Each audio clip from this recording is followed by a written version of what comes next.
ਫਕੀਰ ਓਏ ਮਾਰ ਨਾ ਕੀ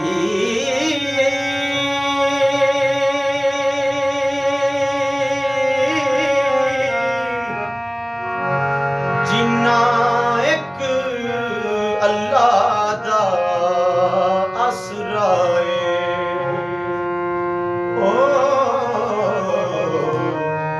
ਉਹਨਾਂ ਫਕਰਾਂ ਦੇ ਨਾਲ ਖਾੜਨਾ ਕੀ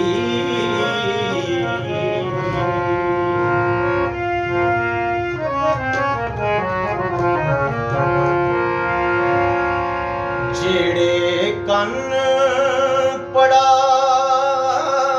ਫਕੀਰ ਹੋਏ ਭਲਾ ਉਹਨਾਂ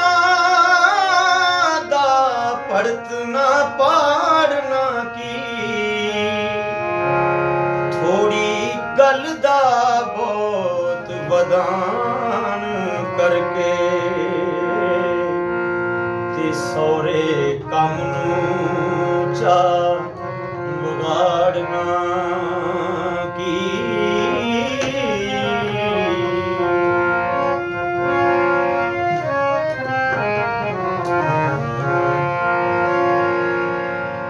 ਮੇਰੇ ਬੂਏ ਤੇ ਫਕਰ ਨੂੰ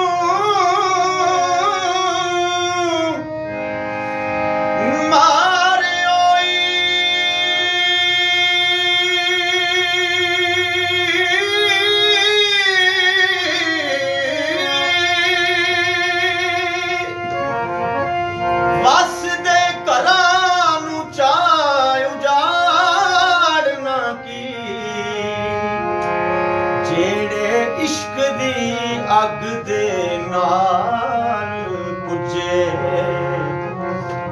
ਉਹਨਾਂ ਲੁੱਤੀਆਂ ਨਾਲ ਫਿਰ ਸਾੜਨਾ ਕੀ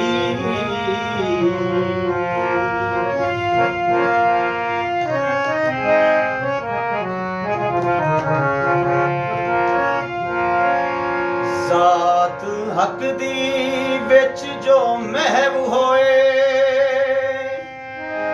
ਫਿਰ ਉਹਨਾਂ ਦਾ ਐਬ ਨਤਾਰਨਾ ਕੀ ਨਾਲ ਫਕਰ ਦੇ ਖੁਲਕ ਦੇ ਬੋਲੀਏ ਨੀ ਤੇ ਗੁੱਸੇ ਕੈਰ ਦੇ ਨਾਲ ਮੁੜ ਝਾੜਨਾ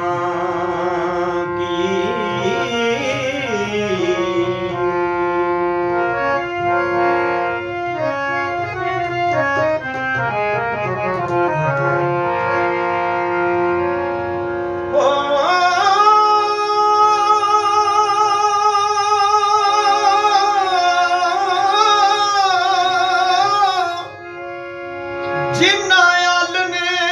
ਛੱਡ ਹਵਾ ਲਈਏ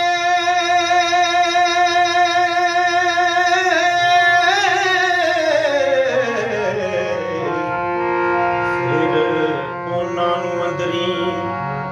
ਵਾੜਨਾ ਕੀ ਵਾਰਸ ਸ਼ਾਹ ਉਜਾੜਿਆ ਰੱਬ ਦਿਆਂ ਨੂੰ